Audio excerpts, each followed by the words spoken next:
Yeah, the September is going to be a very busy month. There's, I think, three interviews that we are going to do. So this one is pre-recorded for Limb Girdle Muscular Dystrophy Day on the 30th of this month. So it's at the end. But Janine and I have had lots of discussions on the subject of limb girdle muscular dystrophy because we're both living with it and have been living with it for decades. And we are also part of um, a support group consisting of quite a few members. So we've had many discussions and trying to solve problems.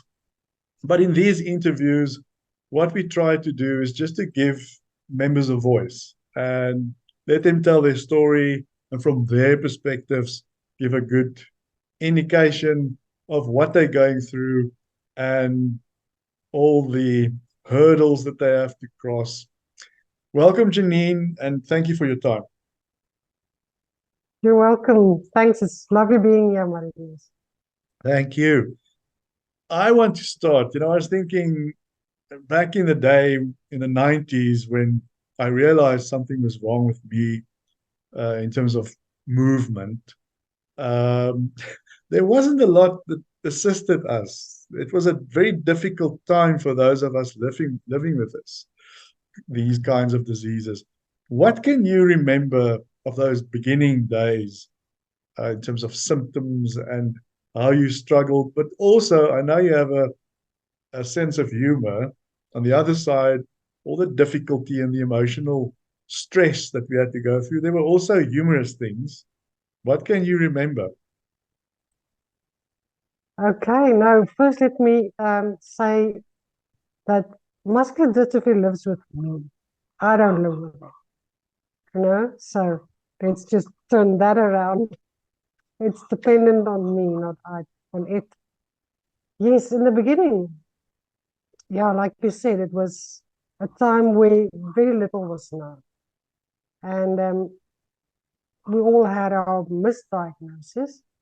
And then had years go by, we got the correct diagnosis. But it was, at school, being a young person, you had your whole life ahead of you, you've got your plans, and then all of a sudden you get this, something is not, my body shouldn't be doing what it's doing now. It was the physical training teacher that took me one side and said, for the level of fitness that you have, because I was a very sporty person, there's alarm bells going off for me. So please go and see somebody. Discuss it with your parents and go and see something. There's something wrong. Your legs are sluggish. And I could feel that.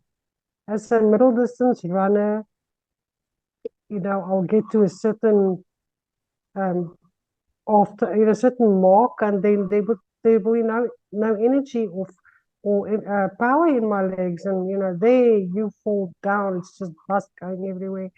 Or with the karate, I was fortunate enough to practice karate for 10 years, and I achieved my black belt, and also I achieved a silver medal at the SA Championships. So things started getting where I lose power. And then they initially diagnosed me, and from there onwards, it was physiotherapy.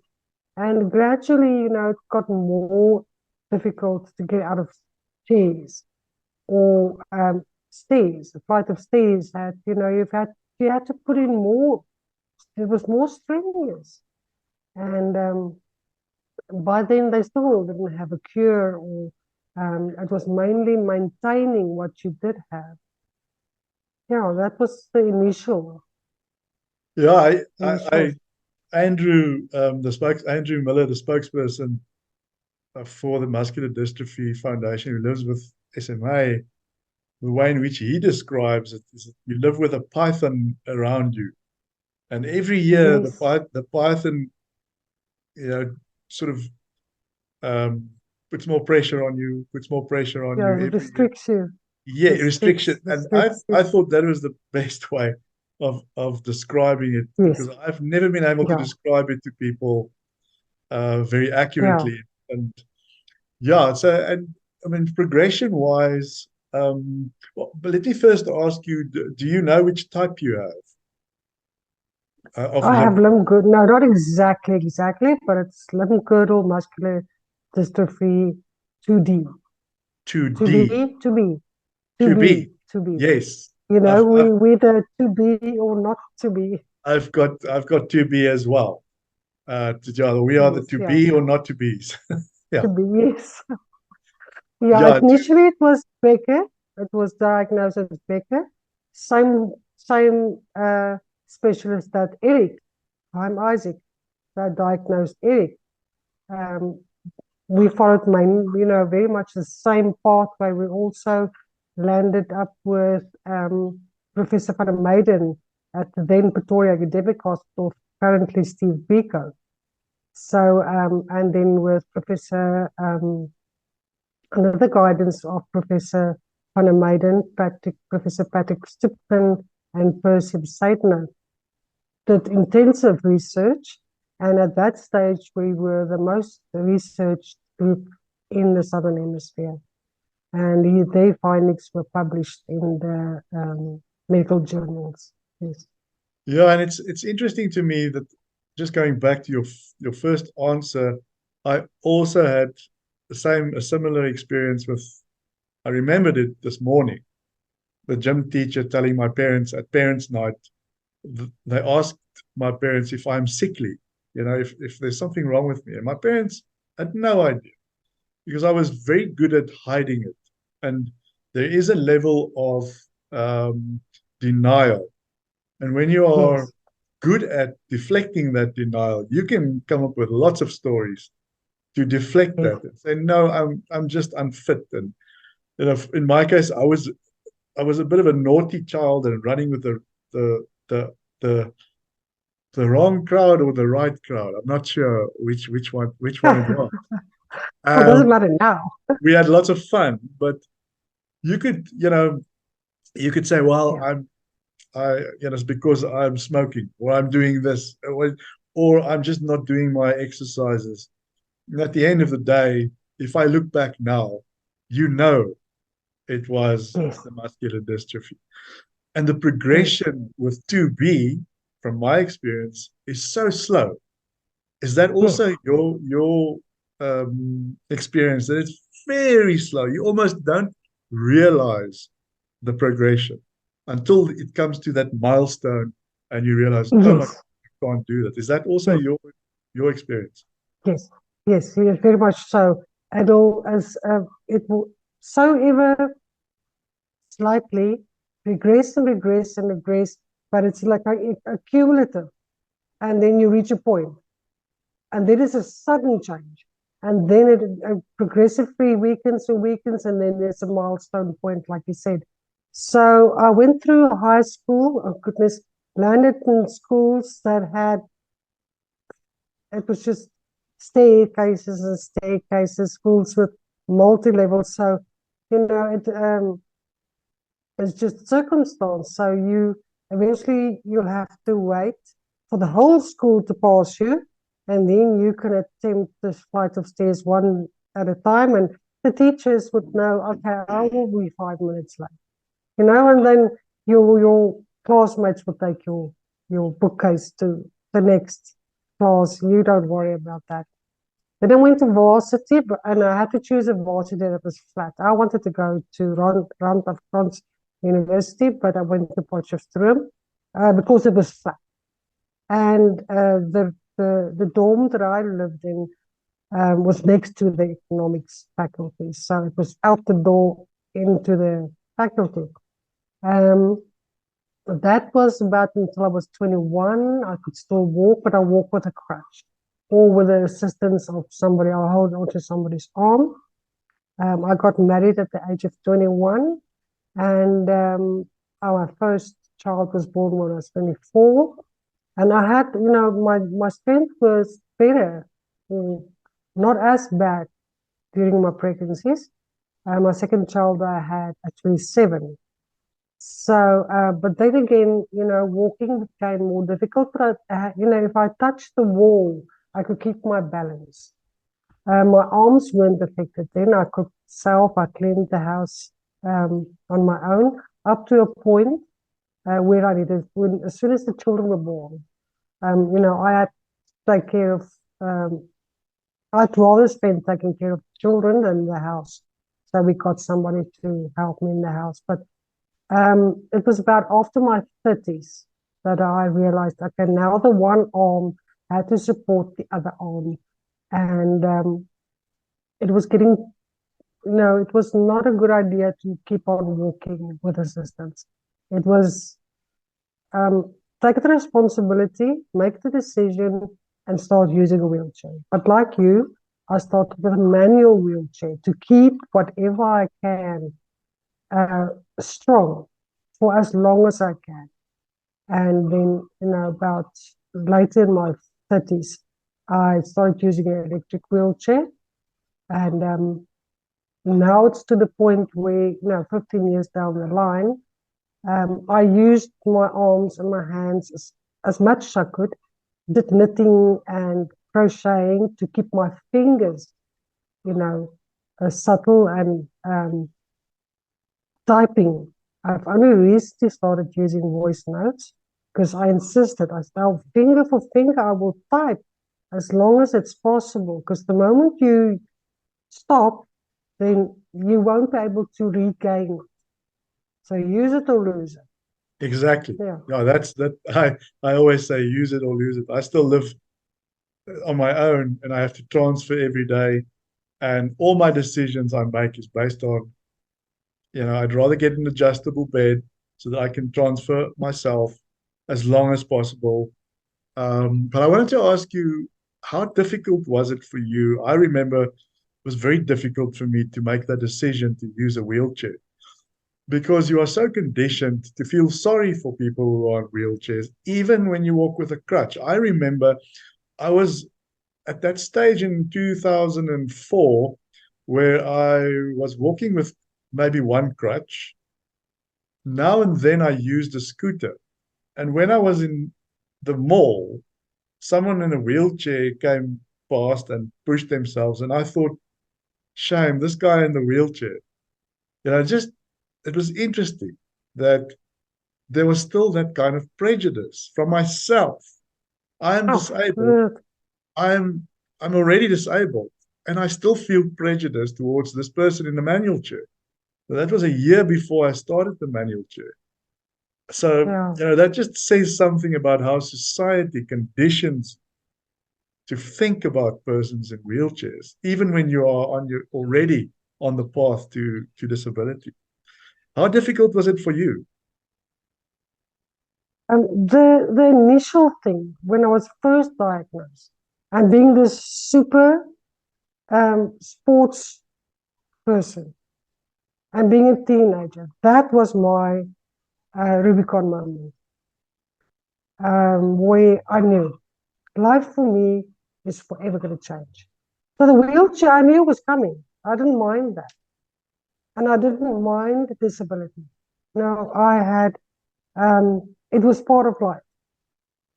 And but being a teenager and having uh, dreams of your own, and that was sad. But I did my grief then.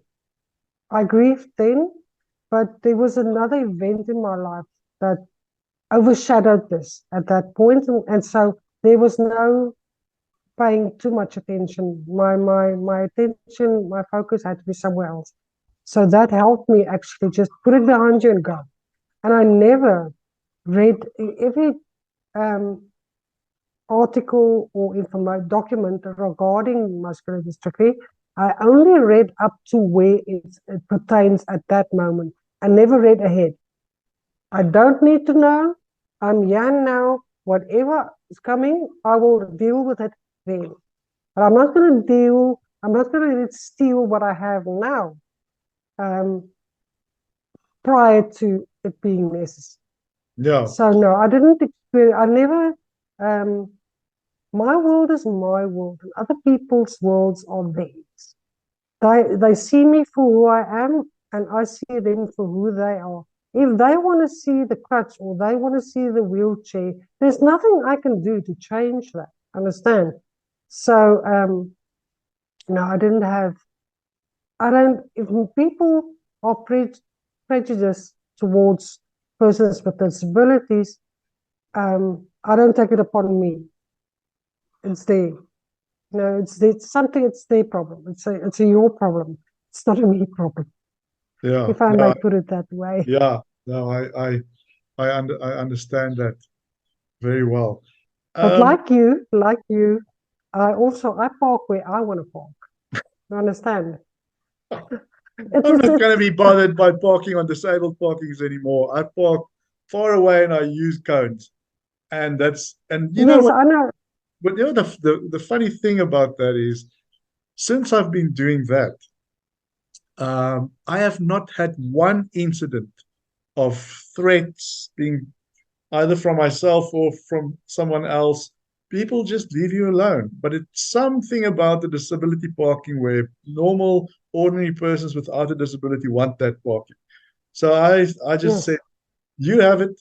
I'm gonna have park it. on I'm gonna Yes, park on your parking now, but put a cone there.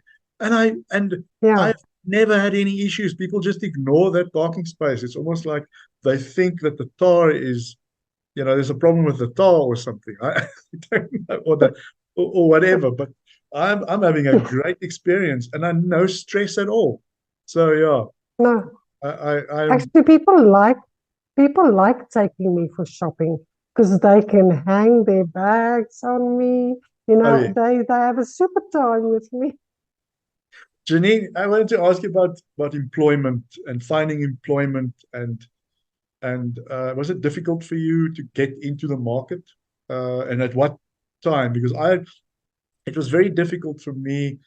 I was trying to get into the market prior to the legislation, the employment equity legislation coming in, and I sort of experienced, the people were just not interested because there was a risk.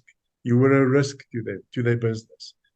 Um, but at some point, I got in because of the employment equity legislation. However, in my case, I was kind of last in line and got in by default. So luckily I did, and then I could focus on my career, and for 13 years at least, I could. But in your case, how did you experience it? I through the I was actually not as bad. I had myself medically fit declared.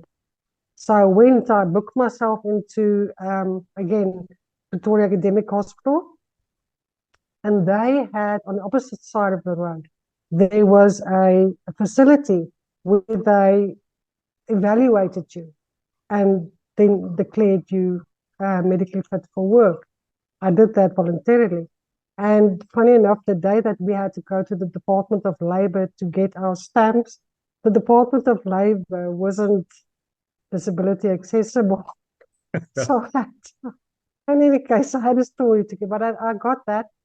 And then I was fortunate. There was a position at the mining um, house in Rustenburg. I lived in Rustenburg in the area, and they were just so pleased that a person with a disability applied for the position, and I got the position. And after the 3 months, they were just really very, very happy to have a person with disability on there. And I was good at my work, so I mean, the GM came in and I had to show him what I understand of the work, and my direct supervisor was amazed at where I went to the computer to show the general manager exactly what the figures mean, and when the figures deviate, what that will do to the. So no, I didn't have problems there. Um, and then later on, I did rather after the children were raised. I've had children, so I paid attention to raising them. I rather went the self-employment route.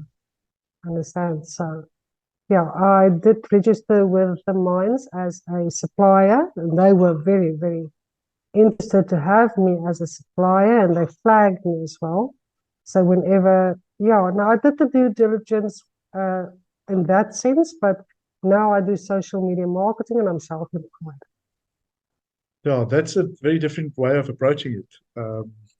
A very unique way of approaching it. I also want to ask you, disabled persons are always worried that their disability can get them into trouble or it can cause or show weakness. But I've had many humorous experiences at work that I can remember when I was still working full time.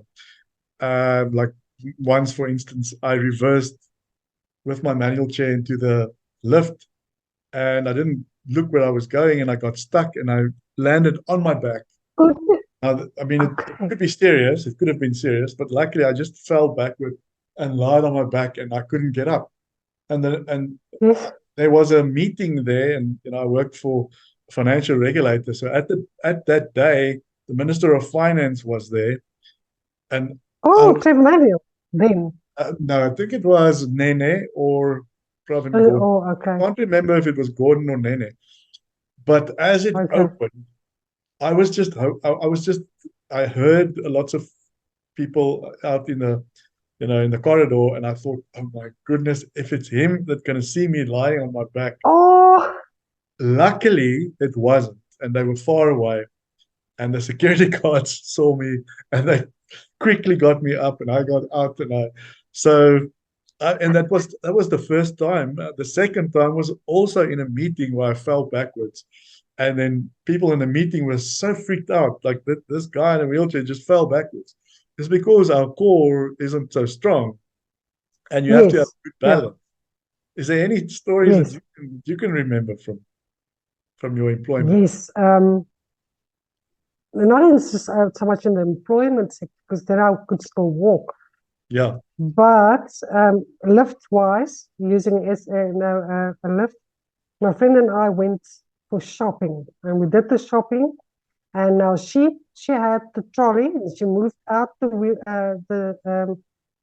lift, but she wasn't fast enough to keep it open for me. So the lift closed with me inside, and the fear in her face. But as we came into the center, I greet the guard. She he, she greet the guard, and he now pays attention that there's somebody using a wheelchair. In any case, she ran to this security guard, and he says to her, "You lost her." So now I'm laughing, yeah, in the lift because I can't press the buttons. So I'm thinking, you mean stop it. You can't sit here laughing and the doors open and people are going to think, oh, there's a person not so well minded in a wheelchair. Please stop laughing. Be serious. But I couldn't stop laughing. And luckily, she pressed the button again and it went down and she found me and the security guard was so relieved. The other time was where I had to go to have my thyroid scanned. And so there wasn't a lot of room in this doctor's um, where the scan machine stands and everything. So my husband went in first. I went in with an electric wheelchair and the nurse closed the door behind us. So Len lifted me onto the bed and the nurse got me ready for the scan.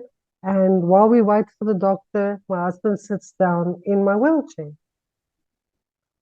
So doctor, oblivious, comes into the room, scans the thyroid. He's quite happy with it. And he takes a bit of kitchen towel and he holds it for me to take. And I look at him and he looks at me. And then we both realize he doesn't understand that I'm the disabled person. So my husband jumps up. He has the fright of his life, pulls back his arm, and he says, Well, it's a "What's miracle. It's a going miracle. on here?" Yes. He said you've got to warn people about these things. A person in electric wheelchair can't all of a sudden jump up, and that was hilarious. That was That is, absolutely. that's very funny. Then the treatments that we've got, we all know we are looking for that holy grail of treatment, which eludes us, the gene therapy. So that is still quite some time away. So I don't know what your opinion is of gene therapy, but in the meantime, we have to make do with what we've got. And as I said many times, in my case, it's physiotherapy. But everyone has their own way of keeping themselves going.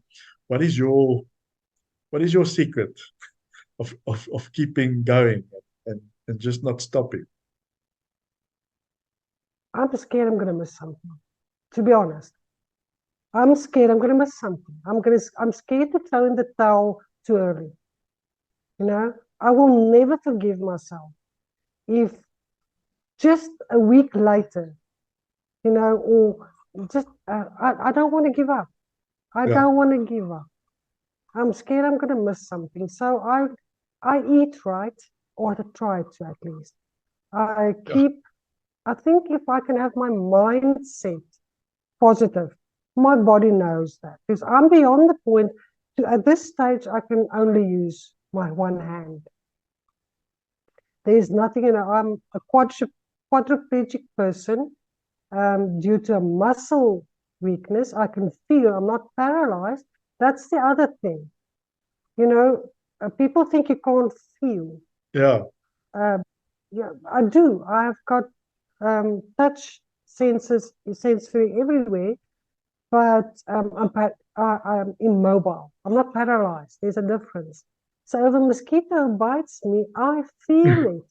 yeah, If somebody, if an ant walks on me, I know about it. So yes, I don't do much exercises anymore, but I keep what I have as strong as possible just by being active, not going outside, trying things, and keeping a positive mindset. You know. yeah. Yeah, it's the same way I feel about driving. I still drive, and I just said I'm gonna find ways to drive, um, until I need a joystick or anything or something similar. Because Yeah. at the moment, I still drive manually, so I still have some strength in my arms to drive, and I use my whole body to drive. I find a way, Yes. and Yes. until I can't find, I will know when I won't be able to do that anymore. So same with my, Yes. you know, same with my with transferring. I find ways to get the heights correct, and I'm now just Exactly. yeah. Yeah. So I'm the same as you. What advice can you give to persons who, because we've been here for, we are stalwarts.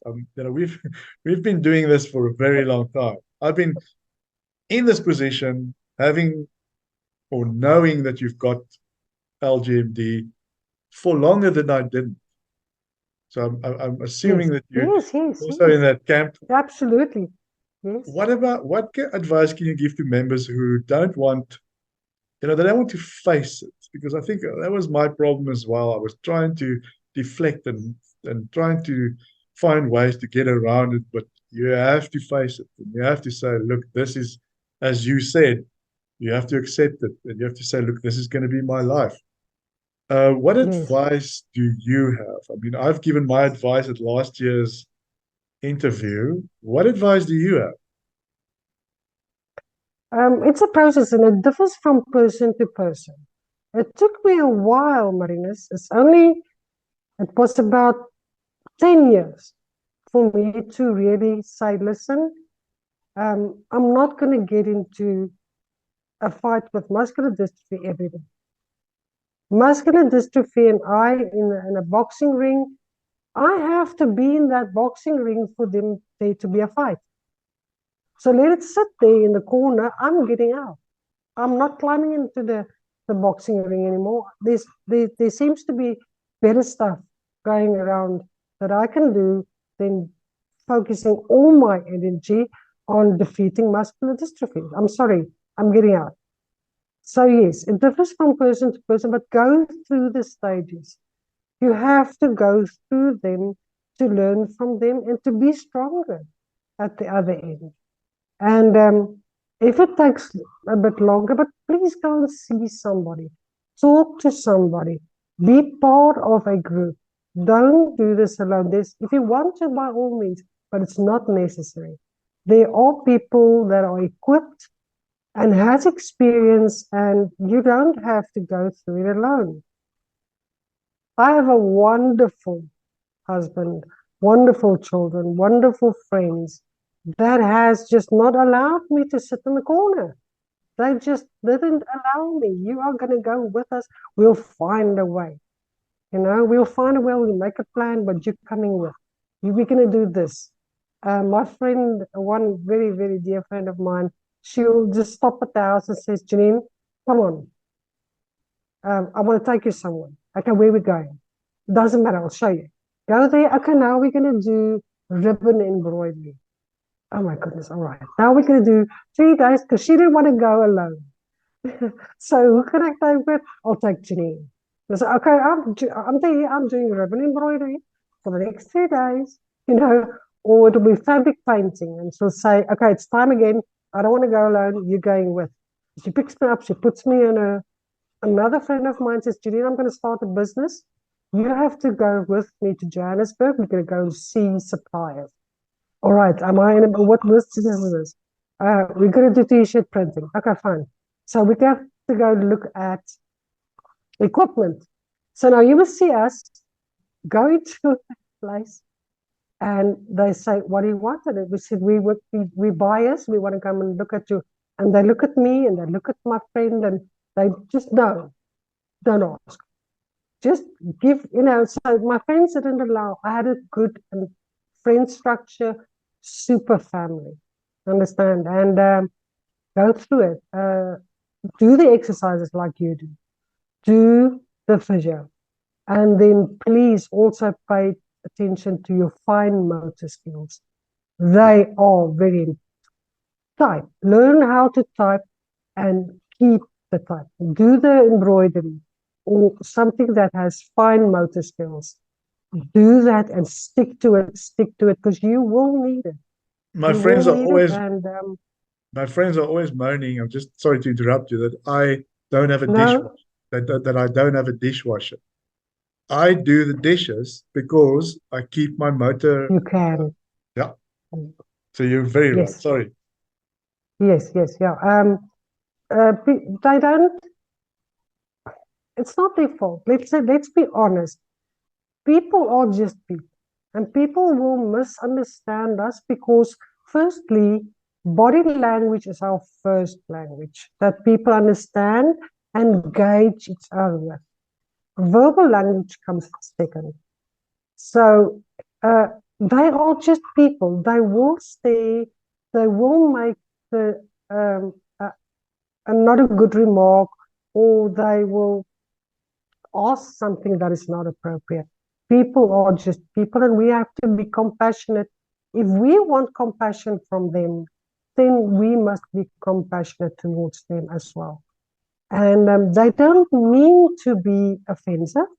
They just need within themselves to understand that you are okay. To them, they feel that they will never be able to handle it, although they will. This is just the human nature. You adapt. You either adapt or you fall away. So you will find ingenious ways as a person newly diagnosed with muscular dystrophy or any disability. The ingenuity, you will surprise yourself at the plans you make. And you think, man, why didn't I think about this previously? This is so much easier. You will surprise yourself. Yeah. You will grow. You will be happy with yourself and you will surprise yourself. It's just human nature. Great. Well, I think we just made it. There's 2 minutes left. So thank you. Thank you so much, Janeen. We will definitely do another discussion, but thank you. And thank you for helping out with all these initiatives. At the people who are watching who are not part of the Muscular Dystrophy Foundation, please become a part. It's not just a charity organization. It's that too, because we need the funds, but it's also assistance, and we help each other. Thank you, Marinus. You take care. Thanks. Thank you.